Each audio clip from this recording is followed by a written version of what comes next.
جی میں بتا رہا تھا کہ وہ 4 لوگ ایڈمنسٹریشن کی طرف سے کمیٹی کے سامنے پیش ہوئے اور انہوں نے اپنے بیانات قلم بند کروائے اور انہوں نے کچھ سوال جو تحصیل صاحب کے تھے ان کے جوابات دیے اور اس کے بعد جو سا ہے ہم لوگ کچھ کنکلوژنس پہ پہنچے. لائک عقیل کا سب سے پہلا سوال بچی کے باپ کا تھا. میری بچی ایک معمولی سے زخم کے ساتھ یا برن کے ساتھ اسپتال میں آئی تو 3-4 گھنٹے میں میں اس کی ڈیڈ باڈی کیسے لے کے گیا, اس کی کیا وجہ ہے؟ تو اس کا جواب ان 4 نے بڑا متفقہ دیا کہ جی یہ بالکل ہماری غفلت ہے اور مس مینجمنٹ ہے. ایز ٹو جیسے میں نے کہا کہ جن 3 نقطوں کا میں نے کہا کہ جن 3 ایشوز پر ہم لوگ انکوائر کر رہے تھے, ایز ٹو دا فرسٹ کہ اس میں کیپیسٹی یا اہلیت ہاسپٹل میں تھی یا نہیں, اس کی ایک بڑی واضح مثالیں کچھ اس طرح ملی کہ ایمبولینس کے بارے میں جب پوچھا گیا تو انہوں نے کہا جی کہ ایمبولینس اس وقت اویلیبل نہیں تھی اور اس بچی کو باپ اپنی پرائیویٹ کار میں دوسرے ہاسپٹل میں ان ایکسٹریم ایمرجنسی لے کے گئے. ٹھیک ہے. جب وینٹیلیٹرز کا پوچھا گیا, جب اس کو کارڈیاک اریسٹ ہو گیا پیولن انجیکشن کی وجہ سے, تو اس وقت انہوں نے کہا جی کہ کوئی وینٹیلیٹر اویلیبل نہیں تھا. ہاسپٹل کے پاس صرف 2 وینٹیلیٹرز تھے, جو ایک پیشنٹ کے ساتھ بزی تھا اور ایک کیریج پیشنٹ پہ تھا.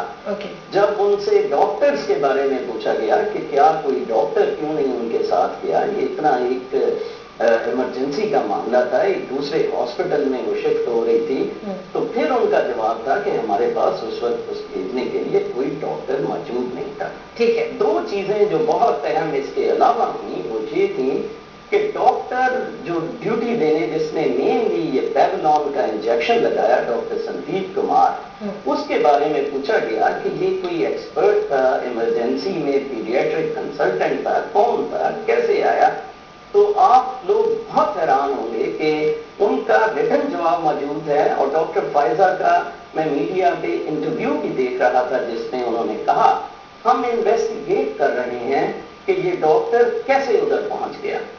4 دن انسیڈنٹ ہونے کے بعد top administrator of the hospital یہ کہہ رہی ہیں کہ ہم انکوائر کر رہے ہیں, جس پہ ایک کمیٹی کے ممبر نے کہا کہ اس طرح تو ہو سکتا ہے کہ ٹیررسٹ ادھر آ کے ڈیوٹی دینے لگ پڑے. یعنی یہ ڈاکٹر وہاں کا ملازم نہیں تھے, یہ ڈاکٹر سندیپ کمار جس نے اس بچی کو اٹینڈ کیا, یہ لوکم پہ ادھر تھے. ہم نے ان سے پوچھا آپ کے لوکم کے کیا قواعد و ضوابط ہے. لوکم ایک طریقہ ہے جہاں جب کوئی چھٹی پہ ڈاکٹر تو اس کو ریپلیس کیا جاتا ہے. انہوں نے کہا جی لوکم کا طریقہ یہ ہے کہ جو ڈاکٹر نے چھٹی پہ جانا ہوتا ہے وہ ان ایڈوانس اپنا سبسٹیٹیوٹ بتاتا ہے, جس کو head of the department interview کرتا ہے اور اس کی پھر ریکمینڈیشن پہ انلیس اسے اپروو کرتا ہے وہ ادھر لوکل نہیں دے سکتا. ٹھیک ہے جی, چلے یہ اب آپ نے بتایا کہ 4 دن بعد ڈاکٹر فائزہ نے یہ کہا کہ ہم انکوائر کر رہے ہیں کہ وہ ڈاکٹر کہاں سے آ گئے. ان ڈاکٹر کے حوالے سے بھی کافی سوال ہیں, لیکن عوام کی آواز کو ہم ساتھ ساتھ ضرور انکلوڈ کریں گے. 3227086166 تک ہماری لائنز اوپن ہیں. AK@CNBCPakistan.com پر آپ ای میل کر سکتے ہیں. AK ٹائپ کر کے اسپیس دے کے میسج لکھ کر آپ بھیجیے 277 پر. بتائیے کہ جب ڈاکٹرز یا پیرامیڈکس کی طرف سے غفلت اور کوتاہی ہوتی ہے حکومت کو کس قسم کے ایکشنز لینے چاہیے, یا اگر آپ کے ساتھ کوئی ایسا واقعہ ہو تو آپ کی آواز کس حد تک سنی گئی ہے. ہلو السلام علیکم. وعلیکم السلام. محمد علی بات کر رہا ہوں کراچی سے. جی کہیے.